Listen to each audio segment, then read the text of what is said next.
I was born and raised in eastern Kansas. My father and my grandfather were hunters, but our story is a little different than most. Deer were declared extinct in Kansas in 1925, and it was another 40 years before we had a modern deer season. So Dad and my granddad were bird hunters. They were fairly serious about it. We always had good bird dogs, and my grandfather was really serious about it. Before I was born, he'd start his fall in South Dakota, where the seasons opened earlier, and then he'd come down and spend a little time in Nebraska, and then he'd wind up in Kansas after that bird season opened and hunt his way back to Kansas City and go back to work. Dad wasn't quite that serious about it, but he was a great bird hunter.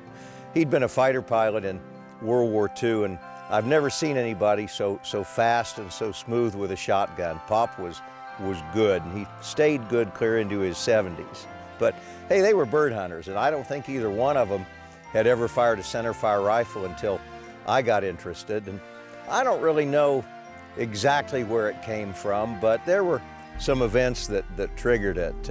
My mother had a brother, Art Popham, and he was from Kansas City also, but he went to school at the University of Arizona, and he had a bespectacled English professor named Jack O'Connor, and they hunted together. And in fact, Art and Jack went down to Mexico together on their first ever sheep hunt in the August of 1934. Art got a desert bighorn, and Jack actually didn't.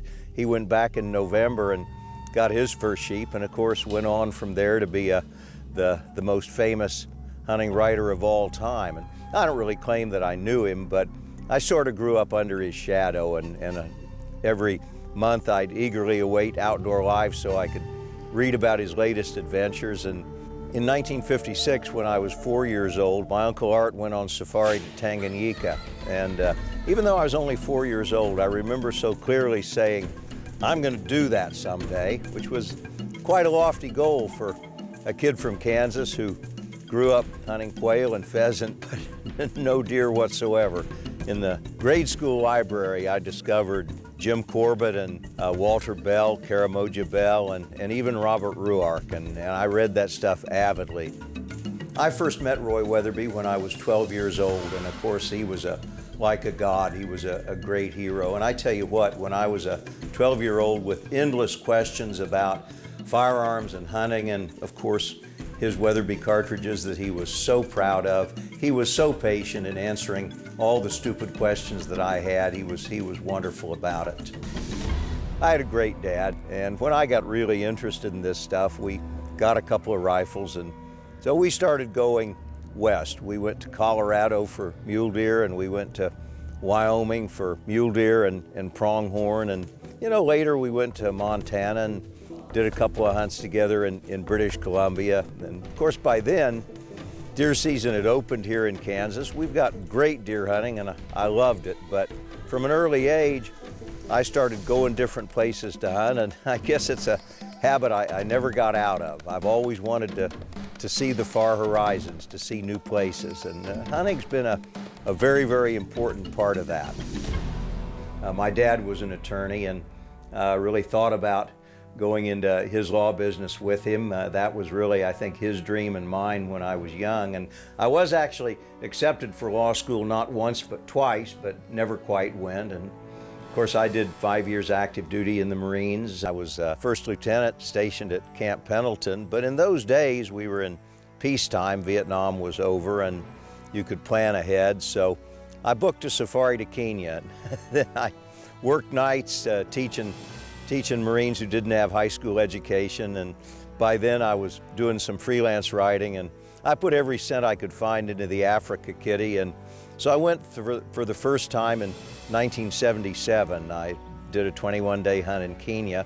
There weren't nearly as many options back then. That was 1977, just before Kenya closed, and the reason I went was to get Africa out of my system once and for all. That didn't work very well.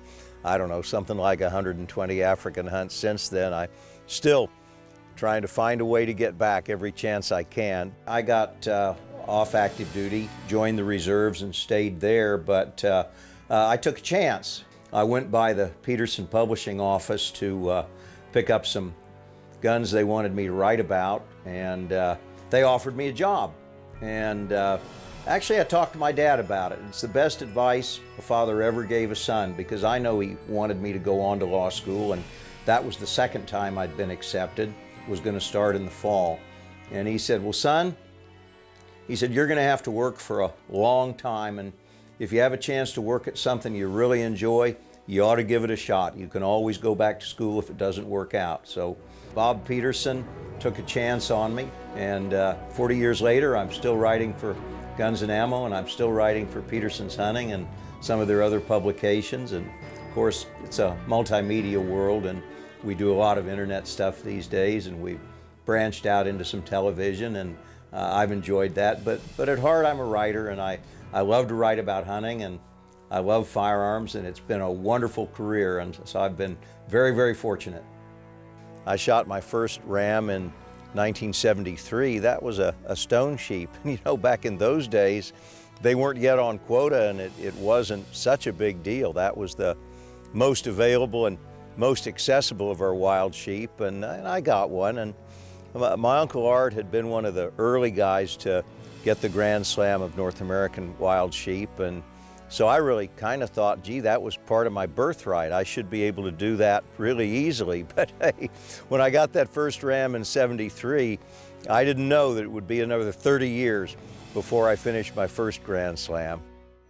I really wanted to share this wonderful hunting world of mine with my family. My wife Donna has become a marvelously accomplished hunter, and she's been able to do a lot of things, and happy to say that both my daughters, Brittany and Caroline, are hunters too. Brittany's kind of followed along, and she's doing some writing and doing a lot of television. Hey, she's a lot better on camera than I am.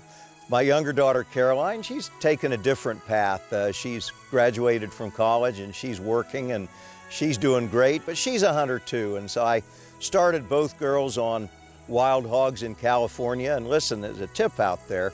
Wild hogs are a great place to start kids, because they fly under the radar of the Bambi syndrome. They're not cute, they're not cuddly, and they're really tasty. So that was where I started both my girls, but hey, they took to it. And so I wanted to get them to Africa, and was able to do that. And we've had some great hunts together with both Caroline and with Brittany, and there'll be more. And certainly I love sharing hunts with Donna, and she figured out right away that hunting is not a spectator sport. She wanted to participate, and she's been able to do a lot of it. As a hunter, I've always been interested in seeing new places and hunting unfamiliar game, and one of the smart things I did over the years was whenever I went to a place, I tried to hunt the animals that were indigenous and native to that area. I figure once you're there, you might as well. So, you know, although many hunts were specialized, and in other cases there were opportunities that came along, and although the Weatherby wasn't really a goal at the time, that's just kind of the way I operated, and worked for me. And when the rules changed and professionals like me were eligible for the award, then I was already reasonably competitive, because I'd been doing this stuff for 30 years.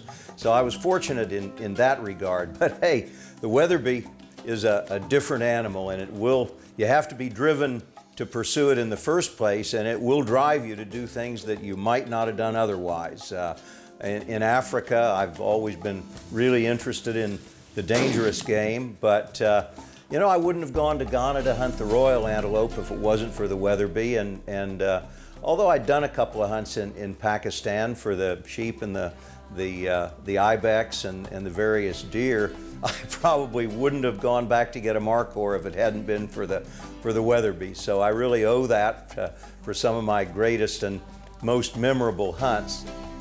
You know, I've been very fortunate to see a lot of places and hunt in a lot of different areas, and I've certainly been driven to do that, and I've been fortunate enough to make a lot of those dreams come true. But that doesn't mean that I'm a better hunter than the millions of American hunters who never leave their own home counties to hunt. In fact, heck, I may not be as good. I'm just fortunate, and I know that. And so I think it's really important that we as hunters stick together. You know, just because you don't travel to different places to hunt like I do and like many of you in the audience do, that doesn't mean that you're a better hunter than the New York or Pennsylvania whitetail hunter. And in fact, those guys who are successful under those conditions, they're good. We need to have respect for each other and understand that there's lots of forms to this sport and it's all wonderful, and truly, I'm a junkie for all of it.